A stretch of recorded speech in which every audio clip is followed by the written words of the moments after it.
Oh yes, it's another radio video.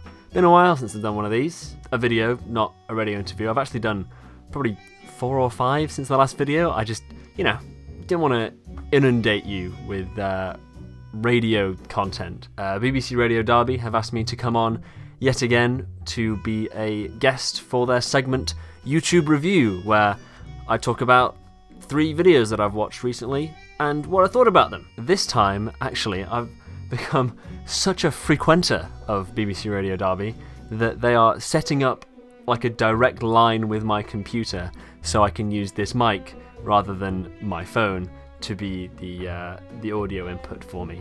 So, alright, so most of this is going to be blurred. They've sent me a special link and I'm just going to call it now. Wow, got some little levels going on there. Alright, let's just call it. Hi Aidan, it's Martin here, can you hear me? I can, hello. Oh, that sounds wonderful. Very good, very clear. Nice and buttery smooth. I'm going to play one more song and then I'm going to be with you, alright? So just sort of sit and listen to the soothing music. And I shall be back with do. you in a sec.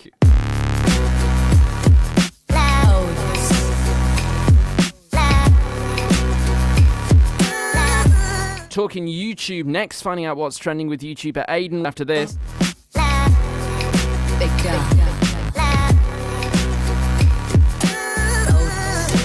20 to 8 now, and let's say hello to Aidan, who joins me to go through some of the big trending YouTube videos at the moment. It's been a while since we spoke, Aidan. How are you? I'm doing alright, yeah, it's been a couple months. It has. Now, what have you been up to in that time? Like everybody else, not a whole lot. This lockdown has cancelled a lot of my potential plans for filming and school and all sorts. That is fairly understandable. Well, look, good on you for being bored out of your mind, but doing the right thing and staying indoors and all that sort of stuff. Now, it has given you, I hope, a huge amount of time to trawl the internet and look at all the wonderful YouTube videos that are out there that are people are absolutely gorging on at the moment. Let's start with the old favourite and basically the guy who's kind of won the internet, Mr. Beast. He's now up to almost 51 million subscribers on that video channel at the moment, and his latest video got 36 million views. He is basically unstoppable. What's he been up to recently? He's done something quite extreme, which is open up 300 restaurants across America called Mr. Beast Burger, where he just delivers fast food to people, and he made a video about it where he opened up a restaurant, gave out free food, and gave people just random wads of cash for turning up at his restaurant, because he can do that. It is an amazing thing to do, don't get me wrong.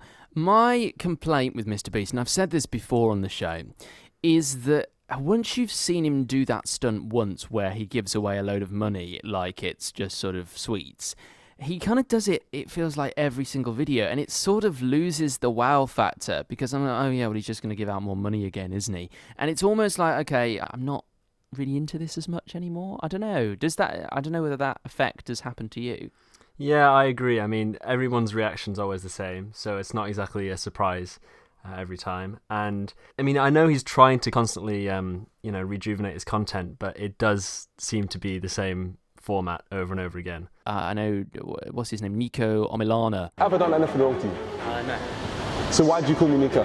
Why do you spit in my face with your actions? I'm tired of people pulling up saying my name wrong. I won't stand for it anymore. How hard is it to say Nico? Did that with he opened the fake McDonald's restaurant, didn't he? And then did loads of things with that. And I don't know, I kind of, like, don't get me wrong, this is a hugely successful video. People love Mr. Beast. They love his personality. They love the kind of the fast nature of it, and they love what he does. For me, this is just more of the same, and I feel like I've seen it. I feel like it's been done. I agree with you. And another thing that kind of irks me about this video is the fact that he's opening up a fast food chain. He's selling, fast food products, lots of processed meats, and it kind of counteracts all of the progress he made with his Team Trees last year, where he raised $20 million and planted a bunch of trees. Because obviously the fast food that he's making is not good for the planet. Eating meat, as we know, is not good, and especially beef. Yeah, exactly. And so that's just going to be contributing to deforestation and the loss of rainforests potentially in Brazil, like McDonald's is doing. So it's kind of just counteracts all the good stuff that he's done in the past. Yeah, I hadn't even thought about that, but yeah, you're right. It makes it feel like the original trees thing was a publicity stunt, doesn't it? Which is not great. Anyway, that's what Mr. Beast is up to. I don't expect he was expecting a ribbing on this show, but that's what he's got. Anyway, never mind. We move on to Max Fosh, who you, Aidan, introduced me to. I'd never heard of this guy, and since you introduced me to him, he is everywhere. He has done so well for himself, and this stunt that you're about to talk about, I heard about this stunt through kind of other people. Oh my goodness, have you heard what this guy's done? Have you heard what this guy's done? So it is going very, very well for Max Fosh at the moment, which is wonderful to see. A lot of hard work, and it's paying off. What's he been up to recently then? In this video, he said he's always had a dream of working for Radio 1. He's been at university. He was on his sort of university radio, Radio Tyneside, I think. So he's had a bit of radio experience, but he's always had that dream of working at Radio 1. And because it's so difficult to get into Radio 1, and he didn't want to go through the traditional process, what he did is he printed out his CV on a giant 6-foot sticker and put it on the top of his car, and also made sort of a pitch video, which he then made a QR code for and then printed that on the bonnet of his car. And then he just parked it outside the Radio 1 studio for an entire day and a night, just in the hope that someone from Radio 1 saw it. And he was very successful. A genius idea and pulled off very, very well. Hi Max Fosh, I'm Aled Hayden-Jones, head of Radio 1. That's what it ended up with, him actually hearing from the head of Radio 1. Very, very clever. There's an element, I really like him, and ever since you introduced me to him, I've really, really liked him. There's an element of geekiness that he isn't ashamed of, and I like that about him, and I think that makes him stand out as different. He's mentioned it quite a few times before. I mean, he was educated at Harrow, which is like the private school in the UK after Eton. So he owns the posh factor. But yeah, it's very difficult not to like him, and he's always pushing out new ideas and stuff like this, which is just really commendable, to be honest. Yeah, he's doing really, really well for himself. 320,000 subscribers now, which is well on his way. Aidan, stay there. We'll talk more in just a second. Now you've got a few more videos to talk about, and I want to talk about your own YouTube career as well. So we'll get to all of that. 12 minutes to 8 now, though.